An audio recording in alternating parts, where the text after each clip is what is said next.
This is a follow-up video to Trevor Cormier's video on the forgotten classic, Man in the Grey Flannel Suit.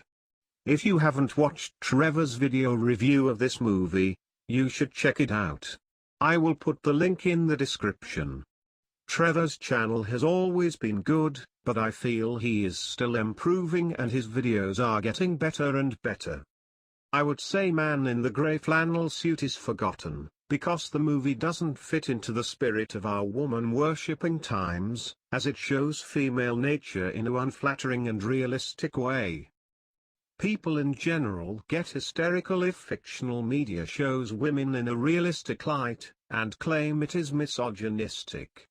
Anything less than complete woman worship is seen as misogyny. Anyway, I want to show one of the clips Trevor used in his video, as it highlights the point I want to emphasize. I'm terribly worried.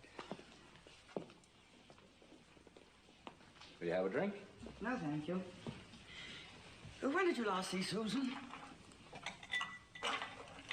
About a month ago. She's becoming a real beauty, isn't she? Have you any idea of the kind of life that she's leading these days at 18? No, but I'm sure She lives in nightclubs.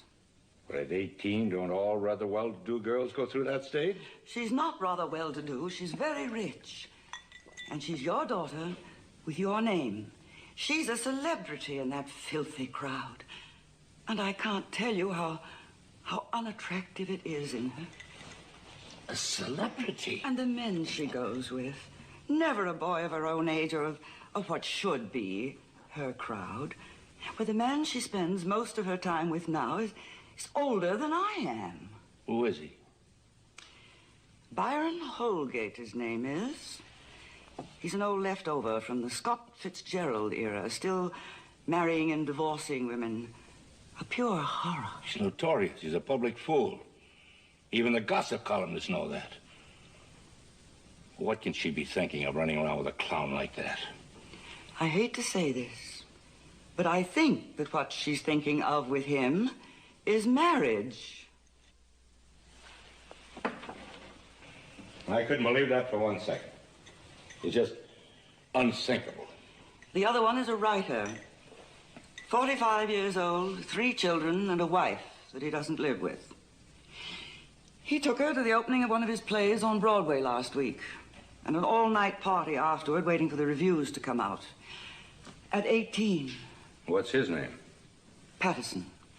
Michael Patterson. I know him, too.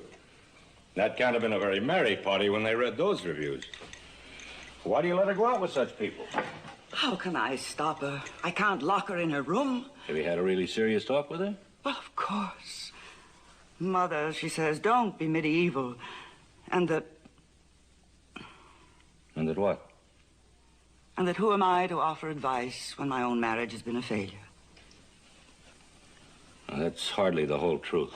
That's not the point now. The point is that I can't do anything with her anymore. Apparently, we'll have to get a little tough with her. I'll have a talk with her right away. Not just a little talk, Ralph, and then forget the whole thing. You've got to do something. This is the time for you to make up for all the things you've never done before. This is the time you have to make up for all the things you haven't done before. This ungrateful woman is talking to someone who has kept her in a millionaire's lifestyle, while she has never done a day of work in her life. This sort of shaming of a man is abusive. It is an attempt to undermine his sense of well-being, so the female has even more power in the relationship. This sort of behavior is a malicious, hostile act. Trevor has already deconstructed that scene, so I won't repeat what he has said. I just want to focus on the lack of gratitude that this guy's wife has for her husband.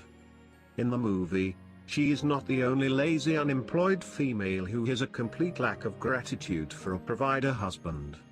Marriages are abusive and exploitive of men. I do not even think the people who made the movie, Man in the Grey Flannel Suit, set out to show relationships like that. They just set out to show them in a realistic way. most likely based on the life experience of the person who wrote the movie. Modern fiction that deals with housewives in the past tries to frame them as victims, somehow forced to be housewives, when the housewife lifestyle was something women demanded, and only men who earned enough resources could provide.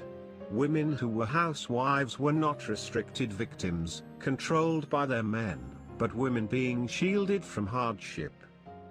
Good art is about portraying human nature in a realistic and insightful way. The best art that stands the test of time is about trying to understand the human condition. Modern fictional works are mostly trash. This is because it is taboo to show females in a realistic way. Either females are shown as idealized, extra human, extra caring, extra wonderful, or they are shown as ball-busting ass-kickers, who put men in their place and emasculate them.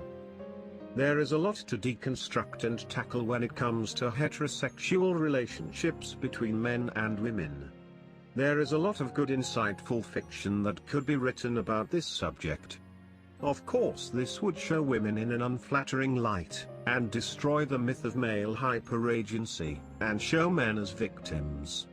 This would both trigger left-wingers who deny how gender dynamics really work, and right-wingers who want to strongman posture over their crappy relationships.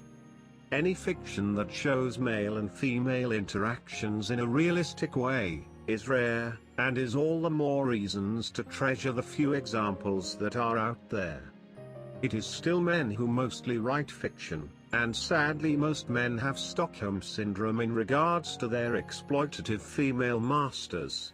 These men can't even comprehend the concept of male freedom, of men being treated with respect and dignity, so they will write anti-male trash, and reinforce anti-male norms into the culture even more. Men are a marginalized group, disrespected by society, and have less rights.